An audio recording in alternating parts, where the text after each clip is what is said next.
Ciao a tutti, sono Ernestina dalla Corte Lucio e benvenuti a una nuova puntata di Ernestina dalla fine del mondo, eccellenze dolomitiche. Oggi dedichiamo la nostra puntata a un'eccellenza del Veneto, recentemente nominata Patrimonio UNESCO grazie a un importante ciclo pittorico del Trecento. Oggi in questa seconda puntata continuiamo a scoprire insieme a Giorgio Andrian, un padovano nel mondo e importante referente UNESCO, la candidatura dell'UNESCO di Padova Urbis Picta. Ognuna è una storia incredibile di un pezzo della testimonianza dell'umanità in questo pianeta. È un viaggio fantastico, dalla preistoria fino alla modernità. Giorgio, possiamo ripetere così i nostri ascoltatori che ci seguono in tutto il mondo su Radio AVM, Voci delle Dolomiti, possiamo ripetere dove possono recarsi per trovare questo che ci stai raccontando, che veramente, guarda, ti sto ascoltando con tanta gioia perché è una cosa stupenda e ti ringrazio per raccontarci e avvicinarci a tutto questo. Virtualmente lo trovate nel sito dell'UNESCO, quindi www.unesco.org/World Heritage Center, e trovi la lista, è tutta georeferenziata, quindi con Google tu hai la mappa di questi posti, questi 1154 posti nel mondo, zoomi, clicchi e si apre la finestra di Padova, per esempio, no? E tu vedi l'orto botanico e l'Urs Picta, e lì schiacci e vedi i documenti, i video, no? Per esempio ti puoi fare un giro del mondo così.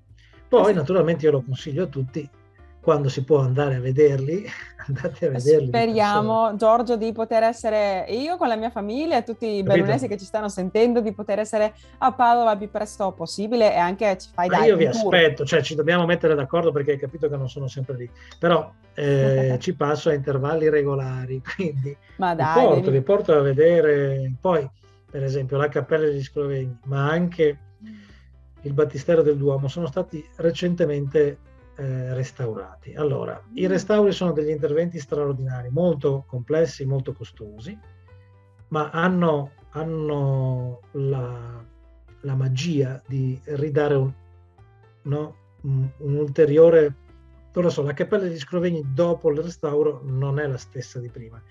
Non hanno ridipinto Giotto, questo sarebbe una bestemmia, però l'hanno sistemato così bene che chi l'aveva vista prima quasi quasi non la riconosceva. Noi padovani, io avevo 3 anni, quando mia nonna mi ha portato dentro la prima volta, era aperta la porta davanti, chiunque poteva entrare.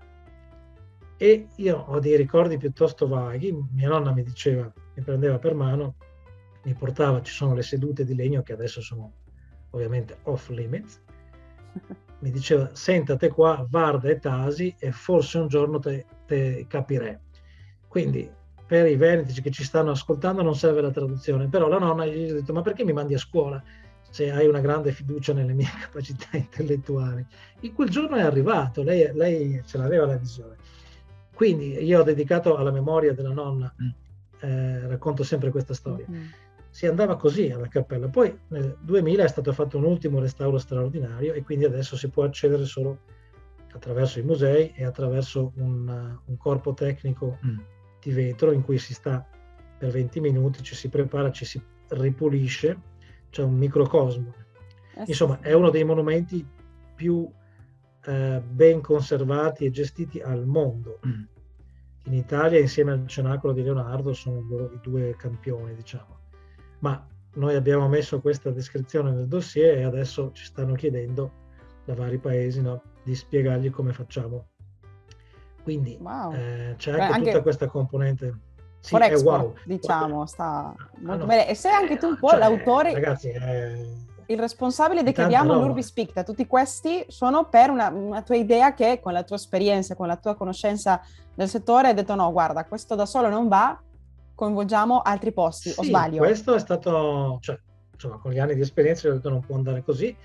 Per fortuna che abbiamo scoperto tutto il resto che c'era in città e poi abbiamo lavorato. In realtà io ho coordinato una squadra, questi sono lavori di squadra. Io ho fatto il coordinatore perché questo è il mio mestiere, ma mi sono avvalso delle migliori intelligenze che c'erano in città, che ci sono in città. Medioevisti, storici dell'arte, curatori, e con loro abbiamo fatto queste tappe tecniche. Poi la parte ultima, così torno anche alla seconda tua domanda del club. Cioè a un certo momento tu fai questo dossier, poi dopo l'UNESCO ti dice bene, per favore mi prepari anche un management plan, cioè un piano di gestione. Cioè mi devi spiegare, una volta che ipoteticamente entri in questa lista, tu che cosa hai intenzione di fare di questo straordinario patrimonio che hai. E quindi il piano di gestione non è più rivolto al passato, ma è rivolto al futuro. E lì mi sono divertito ancora di più, perché finalmente ho potuto aprire le porte. Sì, io non sono uno storico dell'arte, io mi diverto di più in mezzo alla gente. Quindi finalmente abbiamo aperto le porte dentro tutti, nel senso, abbiamo creato dei tavoli di partecipazione, i tavoli delle idee, in cui abbiamo raccolto appunto idee, proposte dalla cosiddetta società civile. Ed è stata un'esperienza straordinaria, sono venuti in tantissimi, hanno partecipato 257 persone, cioè una roba fantastica. Padova è una città molto ricca. Com'è stata la risposta della gente? Per cosa provavano più entusiasmo forse? Beh, trovavano più entusiasmo per il fatto di essere coinvolti, perché qua io devo dire chiaramente da che parte sto.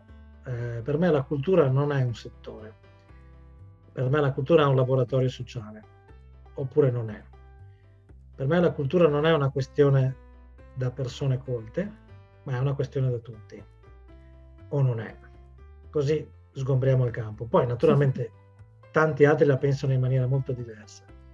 Io ho fatto fatica perché molti esperti dicono no, ma cosa vuoi che ci possa dire la gente? Non capiscono niente, no? Beh, io dico, magari che ci capiscono qualcosa, magari qualche idea ce l'hanno e sicuramente hanno un grande interesse.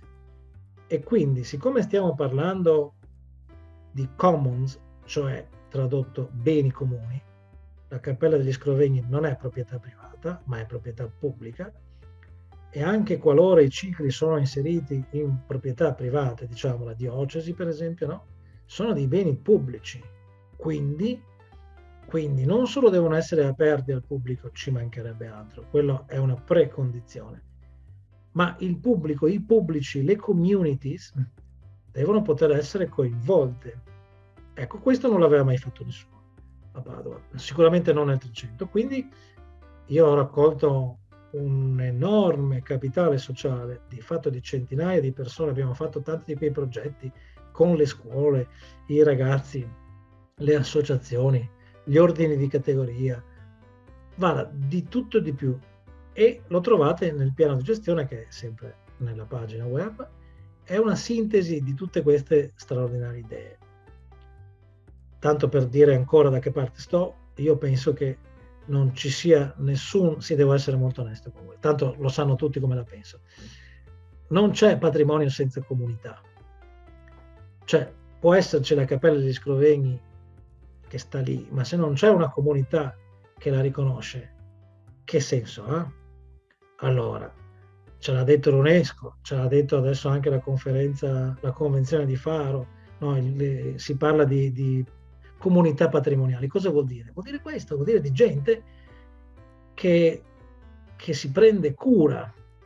Ci sono tanti modi di farlo. E vengo alla tua domanda, il club UNESCO a Padova era esistito negli anni 90, poi dopo la persona che l'aveva creato è venuta meno e con lei anche il club.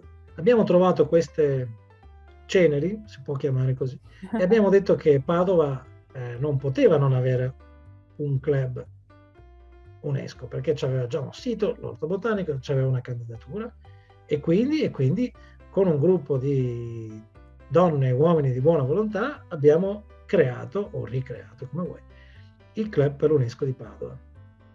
Proprio poco prima della pandemia, eppure siamo riusciti a fare delle cose incredibili.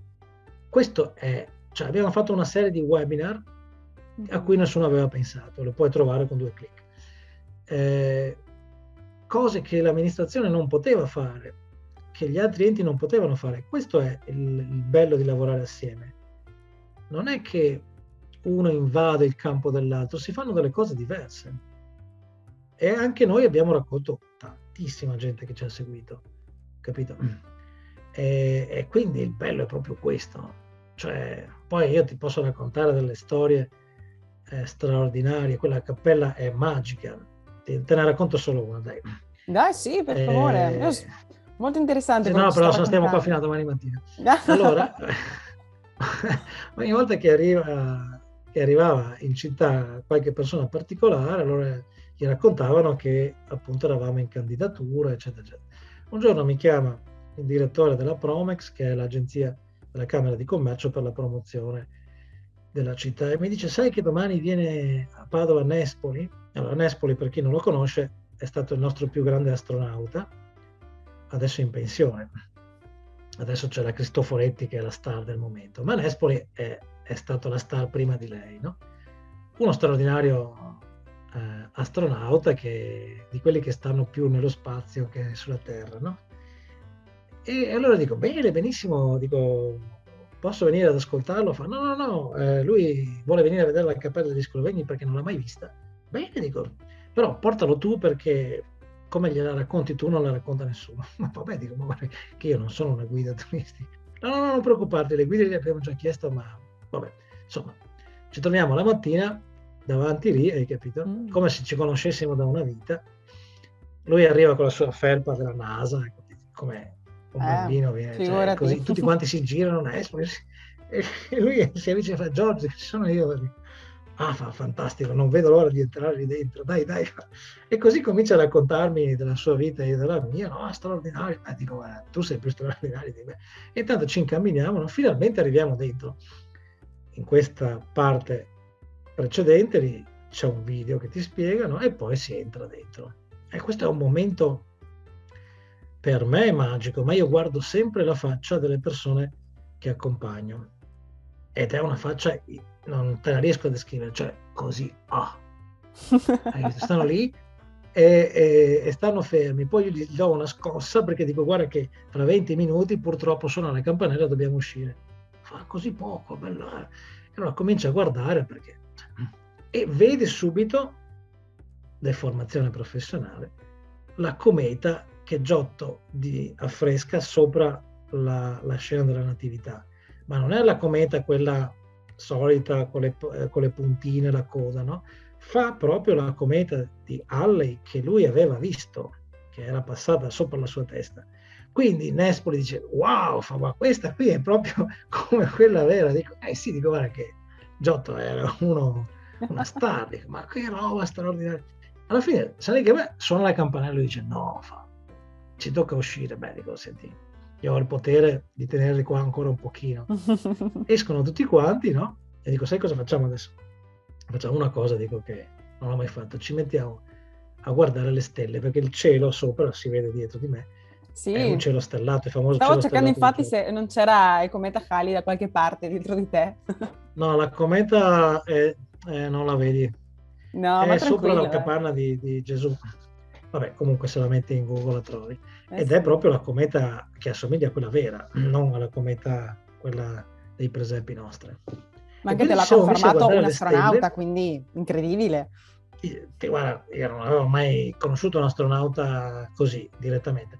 Ci vedeva e lui fa: guarda, credimi, io di stelle ne ho viste tante, fa, però così belle, Giorgio. E mi sono commosso, cioè, hai capito? L'ho abbracciato e gli ho detto: che roba straordinaria. Cioè, tu pensa a una roba fatta 700 anni fa, una roba, insomma, un ciclo di affreschi, scusa, che ti dà una emozione così potente adesso, a noi super tecnologici, che sembra che abbiamo tutto, no? Con 2 click, eppure entri dentro lì e vedi questo straordinario film, non saprei come chiamarlo, non è per sminuire il valore, cioè Giotto fa un film fantastico, e ti emozioni, cioè è una roba, e questo succede agli astronauti, ai bambini, agli italiani, ai cinesi.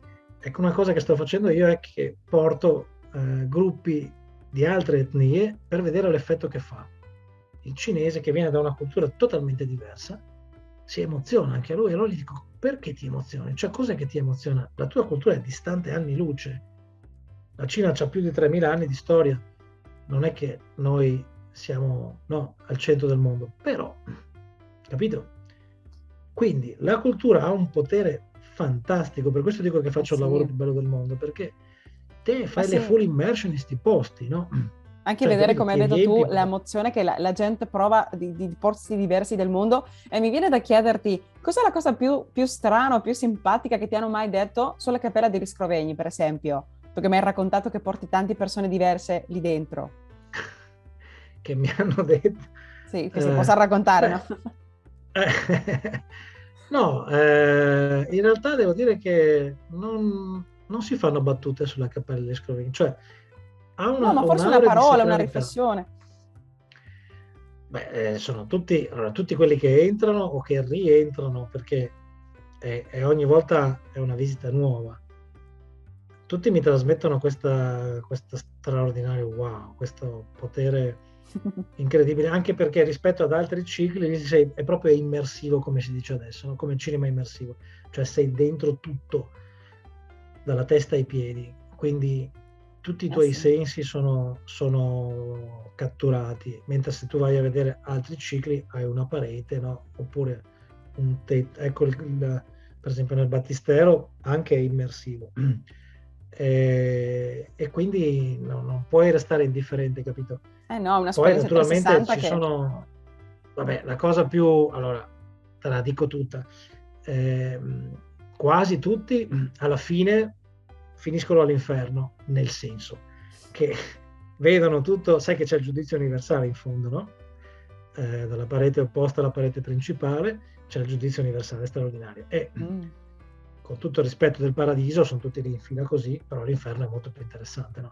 Ci sono questi diavoli che mangiano gli uomini, il Sì, è fuoco. strapieno. Io ho avuto l'opportunità di essere lì nel 2015, siamo stati in famiglia con la mamma Patrizia, Fatti Ignazio e anche i nostri zii Aurora e Virgilio che ci hanno accompagnato, una cosa straordinaria. Straordinario. Ci siamo soffermati prima perché ci facevano riposare, fra virgolette, un po' seggianare, ma è una cosa che anche come hai detto tu non puoi smettere di guardare ovunque perché è una cosa incredibile, ci sono tanti dettagli, mica ci bastano 20 minuti per godersela, per scoprirla tutta perché è una cosa pazzesca. Eh, quindi la cosa più buffa è che finiscono quasi tutti all'inferno, nel senso che finiscono tutti a farsi il selfie con l'inferno, quasi tutti. I miei amici sicuramente, poi io ci porto dentro tutti quelli che vengono a Padova. Per esempio, ti ho detto che ho la passione delle auto storiche, no? Ho avuto i due più famosi collezionisti al mondo, che sono una coppia, lei è americana, lui è britannico. E allora li porto dentro la cappella e dicono, oh, that's great, fantastic, look at that. E allora vanno all'inferno, that's the hell, look at my friend Tom, this is great. Quindi cercavano i loro amici all'inferno, no? E poi si fanno il selfie e via. Quindi vabbè, adesso non è che voglio dissacrare con questo, anzi voglio rinforzare il messaggio che quello che ha fatto Giotto in quel momento, che tra l'altro è stato veramente rivoluzionario, e lo ripeto, perché adesso io dico, bene, Padova del 300 è stata una capitale indiscussa, adesso anche l'UNESCO l'ha riconosciuta. Cosa succede adesso a Padova nel 2021? Mhm. Siamo ancora, io sono future oriented, no? Quindi ho già rilanciato, dico, e adesso cosa stiamo facendo? Cioè abbiamo fatto l'UNESCO, va bene, però che rivoluzione stiamo facendo? E questo sarà il tema delle prossime puntate. Eh sì, ci dovrei aggiornare Poi sui diversi pensiamo, progetti pensiamo, perché ora che già avete la candidatura, bene, ma ora inizia quella parte di vivere, immagino, questa, no candidatura, ma questo patrimonio UNESCO che siete ora nuovamente, diciamo, perché non è il primo per Padova, ma sarà una bella sfida. Avete in mente qualche progetto per il futuro? ce ne Puntuale? sono un sacco, guarda, abbiamo Qualcuno fatto un che, piano di gestione. qualcuno che ci Beh, puoi a raccontare o invitare partire, anche ai nostri ascoltatori che possa ma interessare a tutti i tutti ben dovete messi venire, mi veneti nel vedete mondo? bene? Dovete venire, è un must, non esiste che i veneti, prima di tutto devono vedere il patrimonio veneto, che è tanto. Adesso abbiamo 9 siti UNESCO nel Veneto, attenzione ragazzi, hello. Quindi full immersion, ce n'è per tutti i gusti. Ovviamente da Padovano dico venite a Padova, perché siamo stati gli ultimi inseriti. Perché se non lo vivi il patrimonio cosa serve? Va bene che vengono dalle altre parti, però prima ci ha insegnato la cultura. Ti ricordi che nel 2018, forse vabbè, in Argentina non si sapeva tanto, comunque in Europa abbiamo le capitali europee della cultura e abbiamo gli anni europei. Nel 2018 è stato l'anno europeo del patrimonio culturale, fantastico. Cosa abbiamo imparato da quest'anno? Abbiamo imparato che la cultura ci fa stare meglio come individui, e come collettività. Quindi, primo messaggio che vi do è questo. Certo, se tu non vai a teatro, non vai al cinema, non vai al concerto, non vai alla Cappella degli Scrovegni, non puoi stare bene. Puoi stare così, te si un fiassa cagnano. Quindi devi... Secondo, come collettività, la coesione sociale, questa roba che tutti vogliono raggiungere, come si fa con la cultura? Se fai uno spettacolo assieme, invece di litigare, no? Vai in scena assieme.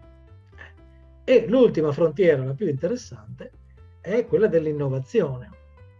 Giotto ha innovato, ha fatto una cosa straordinaria. Adesso noi cosa stiamo facendo? Sì, facciamo le app, facciamo i videogames. Ok, va bene. Adesso facciamo un videogame su Giotto. Facciamo il videogame su Giotto. Cioè, divertiamoci anche noi a andare oltre. Capito? Quindi, cari veneti, bellunesi e chi è all'ascolto, andiamo oltre. Cioè, prima andiamo nella Cappella degli Scrovegni, poi dopo. Facciamo quindi l'appello a tutti volete. italiani, veneti, bellunesi. È un appello accorato proprio. Ecco, che Giorgio ci fa un Però po' di guida. intanto andate nel primo museo che avete lì sotto casa, ce ne sono in tutto il pianeta. Andate subito, domani, immediatamente. Ecco, senza mi sembra scuse. un ottimo consiglio. Giorgio, veramente è stato un piacere parlare con te, ti ringrazio per il tuo tempo, la tua disponibilità, la tua energia anche che trasmetti per questa passione tua della cultura, dei patrimoni UNESCO, anche la tua esperienza che un po' ha fatto nascere questo Urbis Picta, questo ciclo pittorico di Padova che è diventato oggi patrimonio UNESCO. Veramente ti ringrazio di cuore per il tuo tempo, per il tuo spazio. Prima di salutarci, vuoi inviare un saluto per tutti i bellunesi nel mondo, tutti i veneti, i padovani nel mondo che ci stanno sentendo? Vi aspetto tutti a Padova. Ecco, un saluto in padovano per quelli padovani, giusto? Ci troviamo tutti quanti.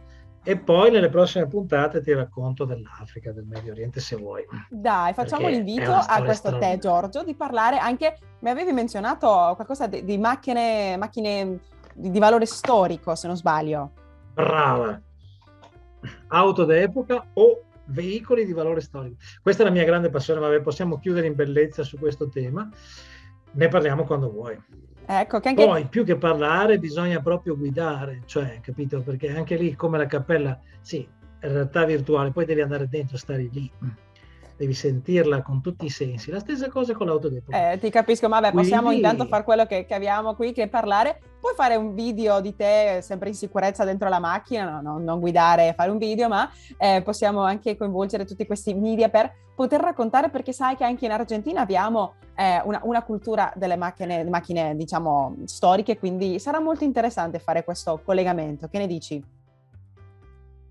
Guarda, io sono pronto, ho alcuni video con le mie avventure, ti manderò i link. Dai, facciamo quindi l'invito all'appello per la prossima poco che uso l'automobile nella mia vita, uso queste macchine perché mi diverto troppo. Per il resto vado a piedi, vado in bicicletta, così con il treno, l'aereo. E quindi sicuramente poi vedrai che con questo argomento che piace a tutti, piace veramente a tutti, giovani, meno giovani, ci divertiremo un sacco. Ecco, certamente. Giorgio, veramente un piacere. Io ti saluto, ti dico ciao ciao e ti ringrazio. Ernestina, ciao a te, ciao a tutti e arrivederci a presto. Ecco, certamente. E anch'io vi saluto a tutti voi, cari amici bellunessi nel mondo. Vi aspetto la prossima settimana. E intanto vi salutiamo da qui, dalla fine del mondo. Arrivederci, amici. E come dice il nostro motto, vicini e lontani, mai soli. Ringraziamo Ignazio dalla Corte Lucio per la musica e il montaggio e Patrizia Lucio alla regia.